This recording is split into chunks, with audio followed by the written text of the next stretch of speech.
Bismillahirrahmanirrahim, alhamdulillah, wassalatu wassalamu ala rasulillah. Bienvenue dans ce tuto dans lequel on va apprendre à créer un chronomètre sujet query qui va fonctionner de la sorte.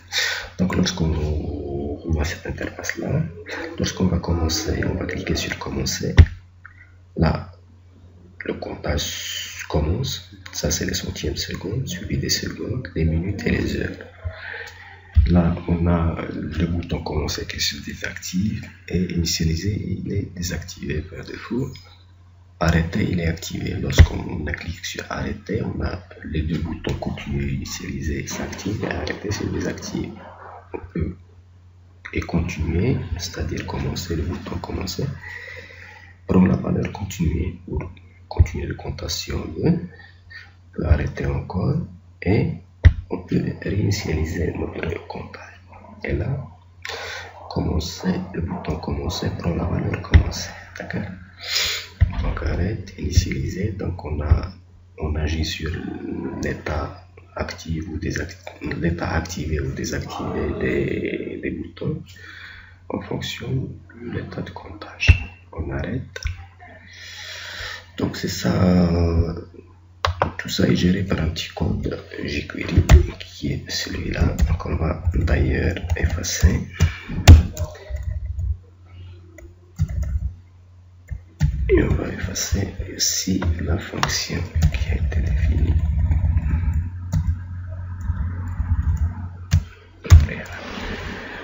Donc là, quand on laisse, on va voir qu'est-ce qu'on a. On aura ça par défaut. Donc ça c'est ce n'est que du CSS. Qu'est-ce qu'on a? On a un H2, chronomètre sujet query, ID, une div, ayant l'identifiant ID qui est égal à chrono, initialiser cette valeur là, c'est les heures, les minutes, on peut les mettre là, initialement c'est les heures, minutes, secondes, minutes, donc mm, secondes, et suivi des quoi? Des centièmes de seconde, centièmes de seconde. Donc c'est ça, notre compteur c'est ça. Et là, trois boutons simples, commencer, arrêter, initialiser, chacun ayant un unité. Par exemple, commencer c'est commencer, arrêter c'est arrêter, initialiser c'est initialiser. On a déjà stylisé les boutons width 100 px et margin 55 px. Chrono par exemple, le chrono c'est ce div là. Font size 40 px, width 90% et tout ça. Un background et la couleur du H2 c'est une couleur purple, c'est tout simplement. Donc qu'est-ce qu'on a au-dessus? On a lié notre document HTML, chronomètre HTML au fichier jQuery 1.11.js qui se trouve dans le répertoire JS tout simplement. Et là c'est la partie. Donc une fois le document ready, le document prêt, on va lancer une fonction qui va se charger de la gestion de notre compteur. Donc on va enregistrer, on va voir qu'est-ce que ça donne. Voilà, initialement c'est ça, c'est heure, minute, seconde, c'est ça. D'accord? On peut faire ça. Sinon on va faire une span, on va définir span là. Sinon on va laisser comme ça, c'est minute, on va faire là, c'est du 30 px par exemple. Quand on laisse, voilà qu'est-ce que ça donne. Ça va donner ça. Donc c'est les heures, les minutes, les secondes. On va commencer, arrêter, rien ne se passe. D'accord? Donc initialement, ce qu'on va faire, on va définir une fonction. On va voir cet intervalle tout d'abord. Cet intervalle, c'est une méthode jQuery. Cet intervalle qui appelle une fonction.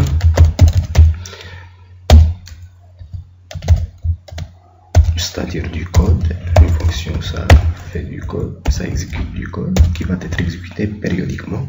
Par exemple, on définit là en millisecondes le temps, la période. Donc on va faire par exemple chaque seconde on va définir, on va incrémenter un compteur. Donc compteur plus c'est l'incrémentation, et on va l'afficher comme ça. On peut l'afficher directement là. On va l'afficher directement dans ce div là. $CTRL-C, c'est chrono. On va le reprendre, on va le sélectionner. Dièse chrono. Et on va dire .text ceci. Qu'est-ce que c'est? C'est compteur. Et là, on va définir var compteur à l'extérieur. On va l'initialiser à 0. Var compteur égale à 0. CTRL S, vous allez voir qu'est-ce que ça donne. On part au niveau du navigateur, on rafraîchit la page. Il y a un petit problème. Cet intervalle fonctionne. Oui, ça marche. 10, 11, 13, 14 et tout. Donc le comptage il se fait, l'incrémentation se fait chaque seconde. Si on élève là, on dit par exemple 1 centième de seconde, c'est 1 centième de seconde, c'est 10. C'est 10, ça correspond à 10. C'est le comptage qu'on veut nous. C'est la fréquence avec laquelle on veut compter. Donc on fait ça, c'est rapide. Si on fait par exemple un petit test if compteur, if oui compteur est inférieur à 99, on veut que compteur plus incrémenté, else on veut que compteur passe à 0. Passe à 0, ceci. Donc vous allez voir qu'est-ce que ça va donner. Chaque fois qu'il atteint le 100, CTRL S, non, on va faire un CTRL S et on va rafraîchir au niveau de menu. C'est ça, CTRL S, c'est bon. On va rafraîchir. Vous allez voir, à chaque 100, il revient à 0. Donc c'est ce qu'on veut. On va faire ça. On va dire que if compteur est inférieur à 97, on veut que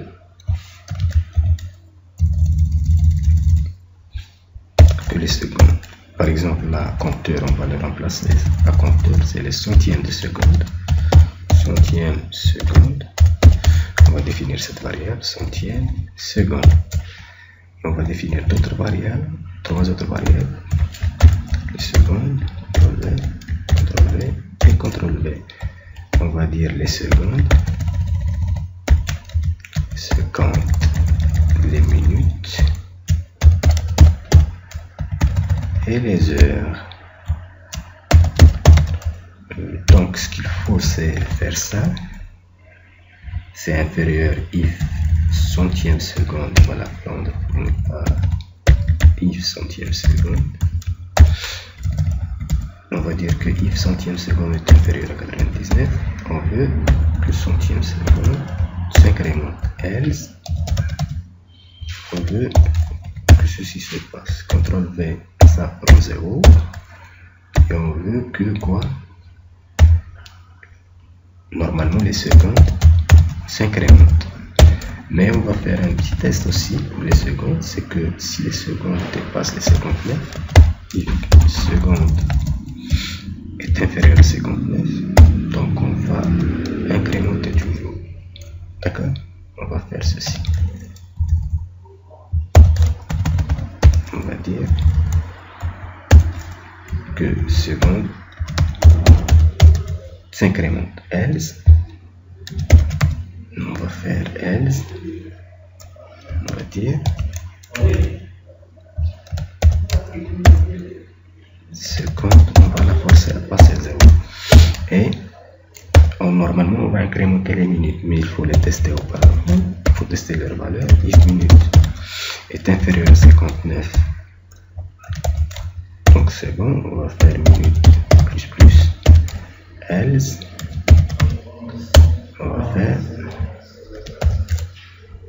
minute, ou bien qu'est-ce qu'on fait? On fait minute, oui. On va les forcer à passer à la valeur 0, à prendre la valeur 0 égale 0 et heure plus tout simplement. On va faire le contrôle des heures, mais on peut le faire si on veut lorsqu'il atteint les 24, il repasse à 0. Mais on va les laisser comme ça. Donc normalement, et pour l'affichage, donc le else là, on n'a plus besoin de else. Ça c'est bon. Ça c'est à éliminer. Et on veut afficher notre message. On veut afficher les heures. Plus. Là c'est ici. On veut ceci. Les minutes. Plus les secondes, plus voilà, plus les centièmes de seconde, c'est ça. Et on va fermer. Donc normalement c'est bon, on va faire CTRL S, on va voir, commencer, on va actualiser, commencer les 1, les 2, les 3, vous voyez que ça marche. Donc ça c'est notre fonction, elle marche très bien. Donc on va récupérer cette fonction, on va lui donner un nom, on va lui donner par exemple chrono, oui. Fonction, on va l'appeler chrono, et on va la mettre ici, chrono, d'accord? Et on va prendre notre fonction jusqu'ici, CTRL X. Voilà, ready, non, CTRL Z.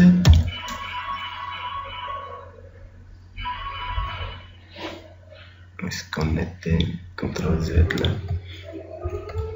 Fonction, c'est pas ici bien sûr, ça c'est fonction ready. On va prendre plutôt ça. On va définir cette fonction là comme étant fonction chrono. D'accord? Et on va prendre tout ça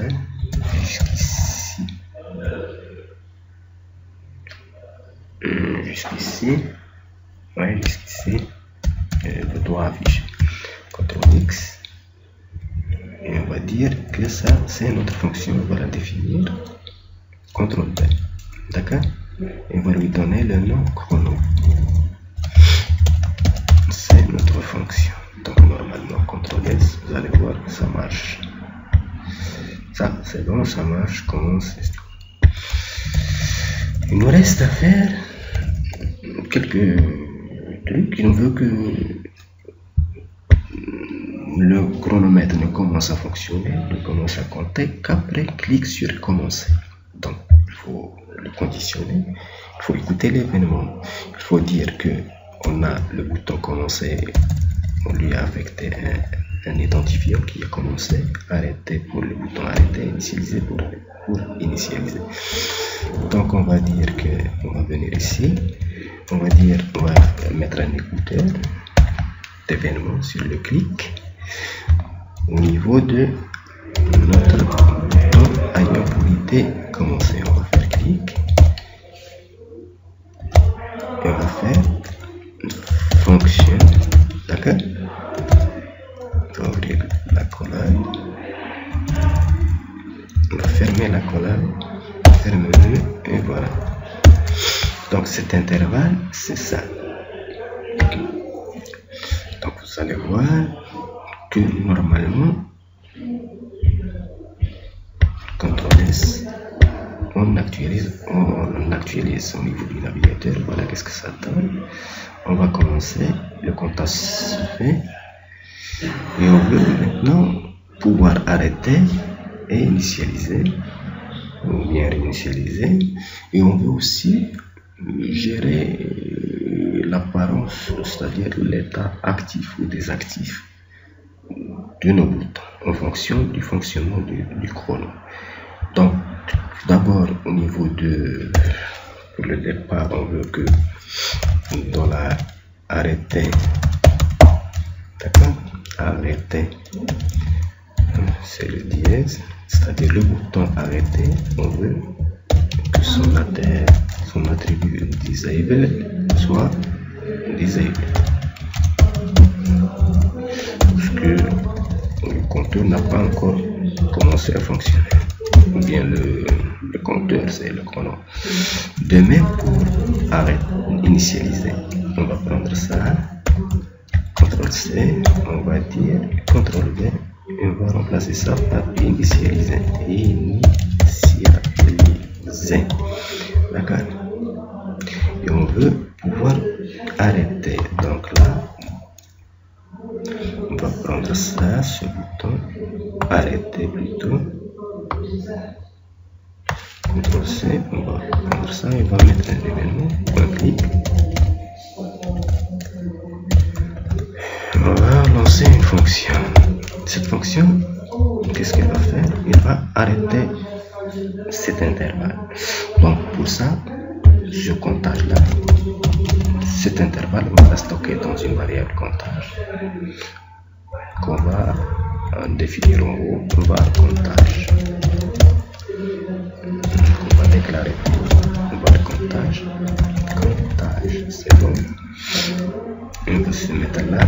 Est-ce qu'il est comptage, c'est cet intervalle. Et là, on va faire appel à la fonction clear. Clear intervalle. Qui permet d'effacer. C'est-à-dire, donc on va mettre comptage. Donc cet intervalle ne sera plus exécuté. Il va s'arrêter là où il est. C'est-à-dire, on désactive cette fonction. D'accord? Et on veut que lorsqu'on clique sur arrêter, une fois le comptage lancé, on fait quoi? On active le bouton commencer et on active le bouton initialiser. Donc c'est ce qu'on va faire. Et là déjà, lorsqu'on clique sur commencer, on veut que $commencer, il ne sera plus actif. Donc on va faire le move alter disable.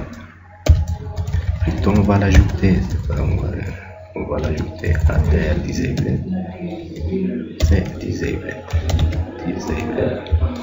Et là c'est disable.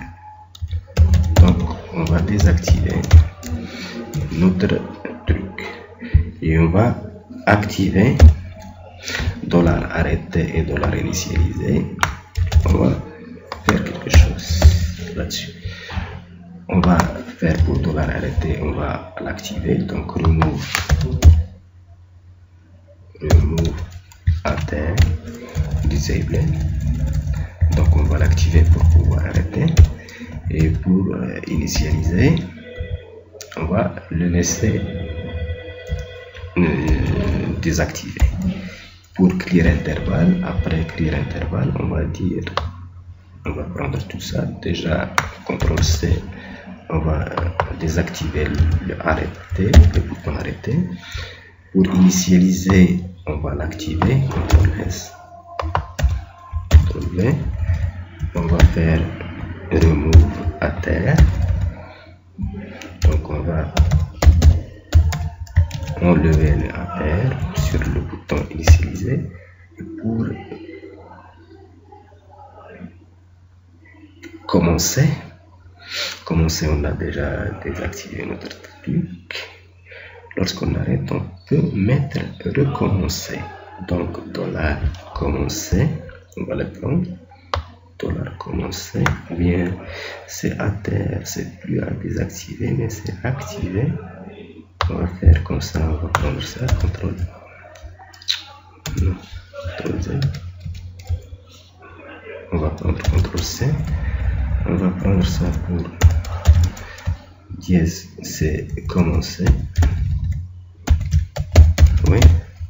Oui, commencer. On va faire le move alter disable et on va faire le texte, son texte. On va le changer, on va faire continuer par exemple. D'accord? Et là, il nous reste, ça c'est pour action du bouton arrêter.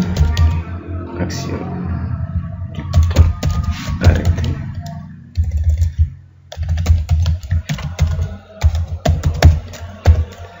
Et là, l'action du bouton. Donc l'action du bouton commencer. Et voilà, on va faire l'action du bouton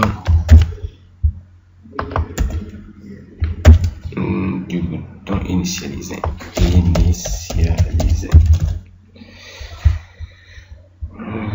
Donc on va faire $initialiser. Voilà, initialiser. Point clic.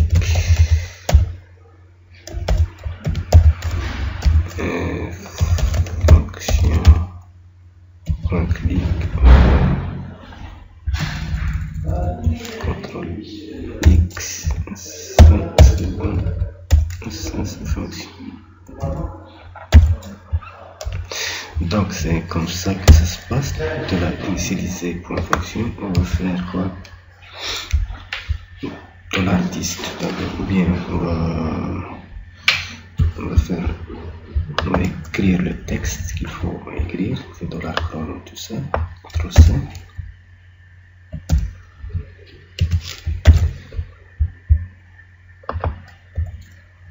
Et on va faire ça, on va l'imposer en 00, supprime ceci, c'est des 0, 0, 0 et 0. Et là, initialiser, on peut par exemple les variables, nos variables qui sont heure, minute, seconde, il faut les remettre à 0, bien sûr. Heure égale à 0, minute égale à 0, seconde égale à 0, et centième seconde, ça, il faut la remettre à 0. CTRL-C, égale à 0. D'accord? Et chronotexte est là pour nos autres boutons, il faut changer leur état. Donc $at disable, c'est-à-dire initialiser, il faut le désactiver. Et arrêter, il faut le désactiver. Et tout simplement, il faut le désactiver. Et commencer, donc il faut l'activer. Pour l'activer, remove disable. Et texte, il faut dire commencer. Ça doit être ça normalement. CTRL-S, on va voir. Donc arrêter, continuer. Et on va initialiser, commencer, arrêter, initialiser, commencer, arrêter, continuer, arrêter, initialiser, commencer. Arrête, vous allez continuer, arrête, initialiser, commencer. Donc c'était tout pour le chrono. Merci d'avoir regardé la vidéo et à la prochaine.